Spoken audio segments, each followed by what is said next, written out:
So today we're in the southwestern part of Angola. So today we're visiting a very big network of trenches as well as bunkers of Cuban forces, because they expected an attack from the South African Defence Force from the ocean side between Tomboa and Namib. So this bunker system and trench system were very well planned and very well digged in. But without further ado, let me go show you some of the layout of this bunker and trench system here in southwestern part of Angola. And this was mostly predominant Cuban base, but a very big Cuban base here. So let's go see what it's all about. So again, like the previous bunker system, this is a very well hidden. It's difficult to see this from the top, but I'm gonna go into this bunker here. Let's go in. So this one is made out of concrete, where the previous one was made out of wood. So this would have lead into a big area. This most probably either a storeroom or I don't think ablutions, but this was a big room with a different, maybe an office, maybe beds being placed like this for sleeping arrangements. And then again, there's a tunnel going that side, as well as one. And in all of these bunkers, you can see slogans being written on the walls inside here. So this must have been well lit, but beautiful stenciled slogans. And then as we go in here, another exit point of these bunkers. Just be careful here. And around them, let me go show you here. So around them, an elaborate trench system. So this was all trenches, as you can see here. Duct trenches, as well as dugouts for the vehicles, which I'll show you now. But again, to this side, so we just came out of that one there, but another set of bunkers on this side here. Same entry or exit point going in here. Let's just see different exit points with a lot of them on that side as well. Let's see if we can maybe go see what that is all about.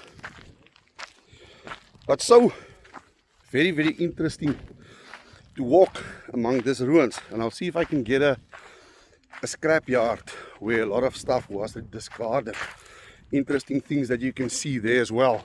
So this one, a much bigger system, but this has collapsed a lot here. Not much left of this one here, but again, the entry and exit points with lots of tunnels. Even behind those bushes there's entry and exit points.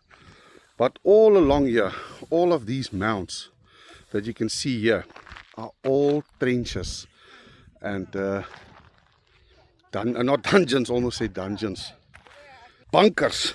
But let's go explore a little bit more. So, and then we found this guy. This is called a Wurring adder. So I'm going to see if I can get a little bit more light on him. Let's see. There you can see. Now I can clearly see the two horns on its on the front of its head. That's why it's called a horned adder. So CJ luckily saw it going into this little blikkie, this little can. Right, CJ, you can put it back, but just check your fingers. Okay, nog een foto hierso. So ja, horned adder. Pas op net vir jou vingers te naby daarso. Hy ding pik baie ver.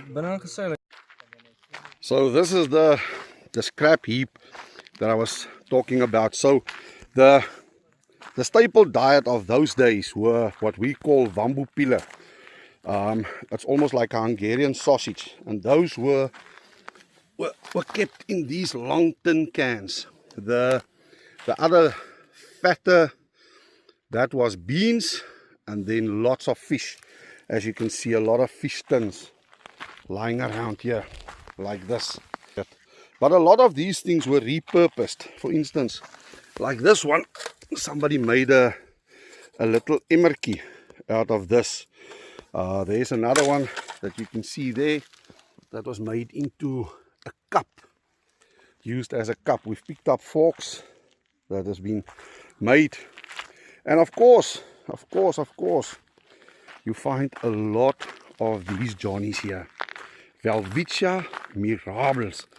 So this is the oldest living organism on earth, is these plants, and actually only has 2 leaves, because this is being divided in 2 lobes, and out of each lobe only 1 leaf grows. But time, this thing is most probably about a 400 to 500 years old, but over time weather and wind weather these leaves and tears them. It looks like a lot of leaves that grow out of this, but actually it is just 2 leaves growing out of this Welwitschia. There's even an old boot, Cuban most probably. And then this bunker, interesting enough, were the ablution bunkers. So it had a porta potty system that would stand here in between these walls that need to be emptied once full, or maybe once a day. But just check there's all the choppers all in one row. So let's go show you where the vehicles were parked and worked on in this vast Cuban base system. And again, another one of these bunker systems. And again, like I said previously, there you can see a lot of stuff. I think that one says the war will be won by the masses, or the workers' class, for the workers' class. And check net, all the choppers. There's all the choppers, Hala leading the way. All the choppers in a row. And another one of these bunker systems. So yeah, let's go check out the vehicle park where the vehicles were kept, serviced and repaired. So baby Jane always surprises me with the weirdest stuff to eat and drink. Baby Jane, let's just show them what you're drinking. Just give me what you're drinking. Oopsie. Just give me what you're drinking, eh? Let me just show them. So Malenki is getting nice grenadella. But me, no. I must take some of under boinkie, tamarindo. Yo, I think this Johnny. Nee, met hom is kitty. Yeah, baby, it's the solid pieces under. But let's try tamarindo. Kan Here lekker goes wees. tamarindo. So if you can maybe tell me what tamarindo is, ne? I'd like to know. Ooh, lekker. More lekker sweet. It tastes like prosopis peeler. What's peeler in English? Peeler. I don't know. But it looks like prosopis. You know prosopis? Maybe it's that. But anyways, let's go explore, baby. Lekker koeldrank. So this is another set of trenches, but this with a little bit of a difference. So this is proper foxholes. So in this Johnny's, there would have been 60 or 80 millimeter mortars. There's another one there, or some kind of a machine gun configuration. So all along, because this is the outer perimeter of this Cuban base. But as you can see there, that is the infantry trench. So you'd always have your mortars and heavy firing power a little bit back from where the normal fighting trenches are. So these foxholes, definitely either mortar or machine gun trenches. But this one was a little bit more sophisticated than just a normal dugout. As you can see here, it has been built up a little bit. And this bunker here, where you entered out of this, So this trench system still goes on. Another foxhole, a bigger foxhole, and some more foxholes over there. But this definitely the mess hall of the Manassi inside here. And the giveaway for this being a mess hall is the vast amount of tin cans just outside of it. So as you can see from here, a whole system of foxholes. Another foxhole there. Mortars, my broer, mortars. This was absolute a defensive base more than an offensive base. So a lot of stuff, I think, I speak to be corrected, but somebody told me this is where all the Cubans came into before getting placed out into Angola, like an orientation base where they came in, got orientated, trained, and then from here they got placed out on different bases like Kahama, Lubangu, Sankongo, and further east. So interesting to always come back to these places and relive history a little bit and tell you guys a little bit more about it. Let's continue this exploration. So we've arrived here at this very big foxhole or brim. So as you can see, all around this foxhole or brim is these very good anchor points where the camo net or netting that spanned over this, trying to hide this from any aerial reconnaissance. So this was where vehicles were repaired, stored and worked on. All of this would have a netting of some sort over it, and on those things there were poles in there keeping it a little bit higher off the ground. And as you can see here, this was well done because there's like a cornerstone. There you can see, check there, the cornerstone, beautiful cement cornerstone, and then here is a cement, it's a cement surface. So those are the things where the poles were in, keeping the net a little bit higher off the ground all around. But connected to this car park or workshop, again a set of trenches with mortar foxholes. You go all around this, all around. I'll show you now. So all around this is a trench, and there's two more of those stakes keeping this net intact here. But this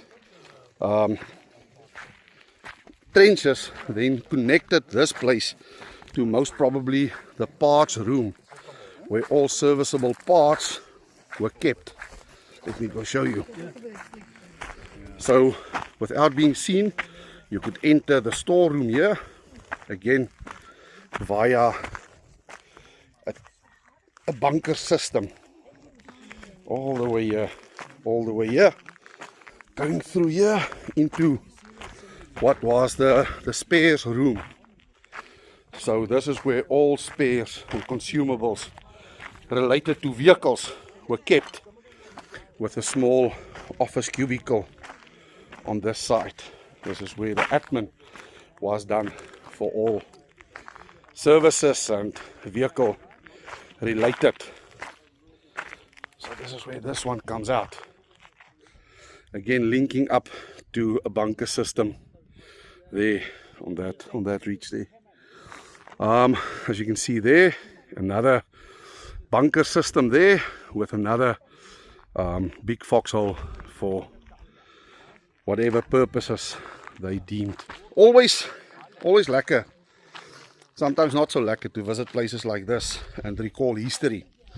Like I said, places like this must always be a reminder to never ever go back to a war situation, because in war it's never ever winners, it's only losers in each and every war around the world. And I think Africa has seen its fair share, enough of wars.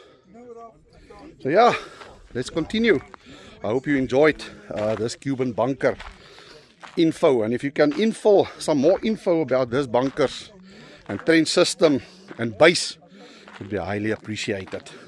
Arrivari. God bless. Keep safe. Cheers.